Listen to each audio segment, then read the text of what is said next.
Open the gate. We just want to go and buy food and stuff. What is this place? Guantanamo? Omer, Walid and 700 others wait behind the razor wire encircling the detention centre on the island of Samos. They have no information at all on what's to happen to them, and they feel they're being treated like criminals. Why are we locked up in here? Is this Europe? What about human rights? Why are they detaining us here when they let others through? Between last October and the 19th of March, MSF teams offered assistance to refugees landing on beaches. As soon as the migrants obtained their documents, they would board the ferry to Athens and continue their journey to Europe. But now that the registration centres on islands in the Aegean Sea have been turned into detention centres from where people are deported back to Turkey, MSF and numerous volunteers and aid organisations have decided to withdraw their assistance. The decision to suspend our work in Samos was really tough, a really big decision.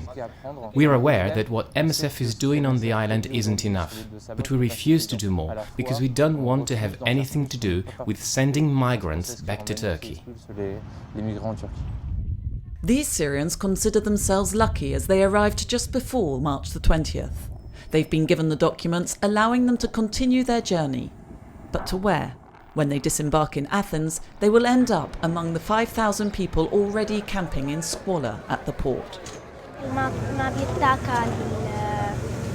The food is really bad. The water too. It's toilet water, not drinking water, and people keep getting sick because of it. We're treated like animals here with this food they give us. The Greek authorities are trying to transfer the migrants to camps, but most of them, uncertain of the reception they'll get or fearful of being deported, are refusing to board the buses. Mid-March, the authorities managed to get around 1,500 people to move to a camp not far from the Albanian border. 2 weeks on, these families, some with very young babies, are living in tents pitched on stony ground while temperatures drop close to zero at night. The situation here is not good, but we have no other choice. We will have to stay till we get some help and to reach our relatives. There is nowhere for us to go. We've been homeless for too long. We've had enough frustration and humiliation. We fled Daesh. The situation is even worse in Idomeni, where several thousand people wait in front of the razor wire fence. But the Macedonian border remains firmly closed. 60% of the people that are stuck today in Greece are women and children, and more than 90% of these people have a clear refugee status. They really come from war-torn places. This is a failure of Greece, but a failure of Europe to collectively respond to a problem. What we call the refugee crisis, we want to object to that. I want to object to that. The problem is that we have failed to receive them. The problem is that we wanted to make their lives as difficult as possible. Over 50,000 refugees are trapped in Greece. Their only alternative, at least for the time being, is to apply for asylum. But they're well aware that it's impossible for the country to process all the applications and adequately accommodate everyone.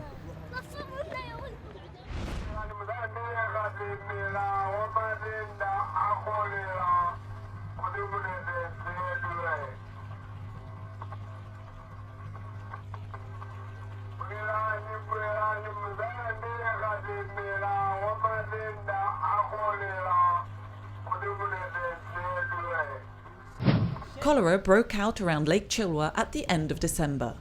Within just a few months, over 900 people have contracted the disease and 25 have died. Worst affected are the 6,000 fishermen living in floating houses in the middle of this huge expanse of water. This boat is ferrying a vaccination team. It takes hours to get to the different groups of fishermen. They are living in risky area. They don't have toilets. They use the same water as their toilets, and they also use the same water as their source of water, drinking water. Most of the patients that are treated in the health facilities along the beaches, most of them, they are coming from the fishing camps. MSF decided to adopt a new strategy adapted to these fishermen who move around constantly. They're administered the first dose of vaccine when it's distributed, and 2 weeks later they give themselves the second dose. People living on the lake's shores are also susceptible to the disease, so they've been given the vaccine as well. The teams have now immunised a total of 80,000 people. Along with the vaccine, MSF distributes individual water filters so that the fishermen have access to clean water, which protects them against cholera.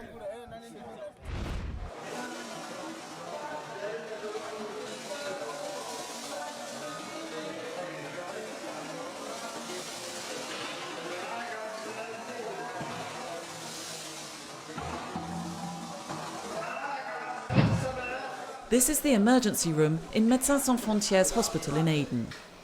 Last July, the city was the scene of heavy fighting between the Houthis and the Saudi-led coalition, and the hospital was just a few hundred metres from the front line. In spite of the signing of a truce mid-April, the situation is still extremely tense, and many people injured during sporadic fighting or by landmines continue to arrive at the hospital. Some of the city's hospitals have reopened, but obtaining supplies remains a real challenge. The airport is still shut, and the only way MSF can get drugs is to ship them in from Djibouti.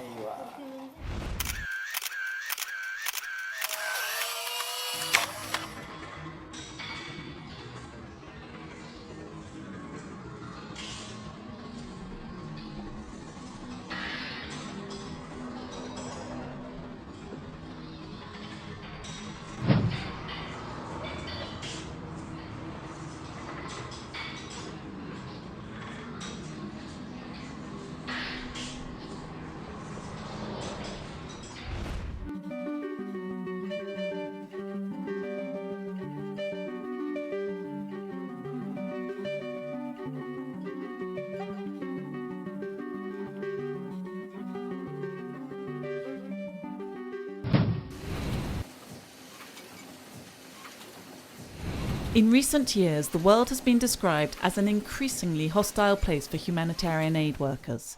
Kidnappings, violence, assassinations, the risks appear to be constantly rising. Using a variety of methodologies, several studies on different periods have attempted to quantify the phenomenon. All these studies arrive at the same conclusion: deliberate attacks against aid workers are increasing. However, several biases distort these conclusions, particularly the use of absolute data. According to the Aid Worker Security Database, the number of aid workers killed, injured or kidnapped increased fourfold between 1997 and 2013.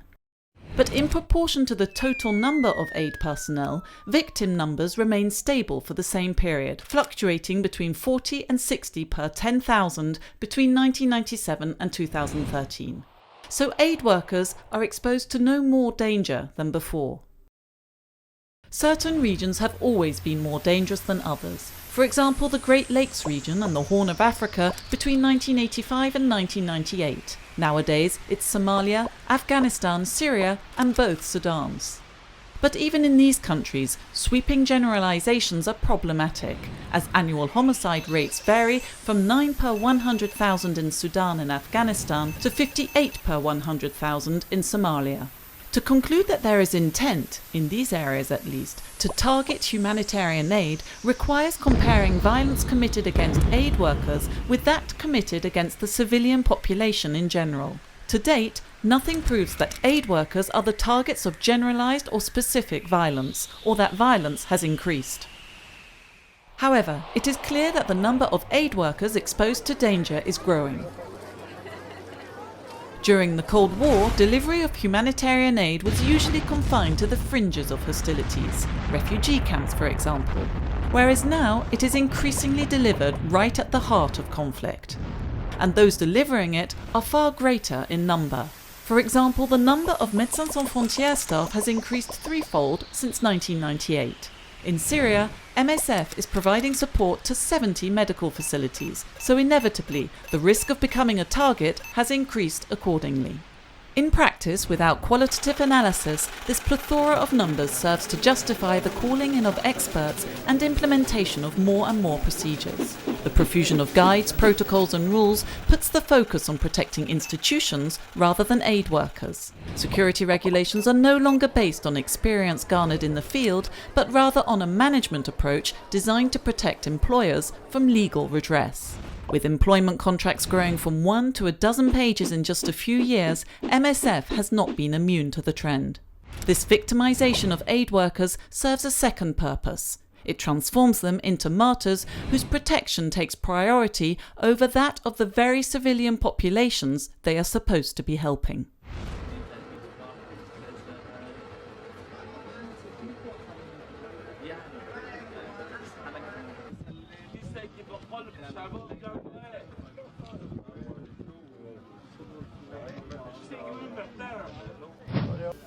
Tous les migrants à peu près, ils ont quitté leur pays à cause de la guerre. Et moi personnellement, même si je suis arrivé avec un visa et j'ai pas fait le parcours, j'ai vécu la même situation, c'était très facile de les comprendre, de comprendre pourquoi ils sont tristes, pourquoi ils sont fâchés, pourquoi ils sont venus ici.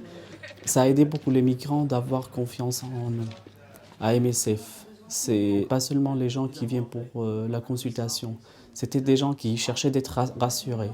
Et c'était notre rôle au début comme traducteur. Même par exemple, moi je parle arabe, je parle pas farsi ou je parle pas pachtou. Mais c'était très important d'utiliser d'autres langages, comme d'être toujours souriant, serrer la main, taper sur l'épaule s'il est fatigué, de transmettre le message sans parler. Je vois des jeunes comme ça qui, normalement, qui devaient être à l'école, au lycée, à l'université, qui ont tout perdu dans leur pays. Ils cherchent l'espoir, ils cherchent leur famille ou leurs frères qui sont en Angleterre, ils cherchent la sécurité. Et c'est très important pour nous, à MSF à Calais, de leur dire qu'on est là. Si vous êtes malade, si vous avez besoin de parler, si vous avez même besoin d'être au chaud, il y a pas mal de gens qui venaient chez nous, c'est pas parce qu'ils étaient malades. Mais on le comprend. Il est là vraiment parce qu'il cherchait quelque chose. Et je suis très très content qu'il le trouvait chez nous. Je ne crois pas que je vais oublier ça. Je ne vais jamais oublier qu'il y a des gens qui souffrent vraiment. Ce soir, je vais rentrer chez ma famille. Je serai chez moi. Je vais prendre ma douche. Je serai dans mon lit. Avant, c'était normal. Mais maintenant, c'est complètement différent.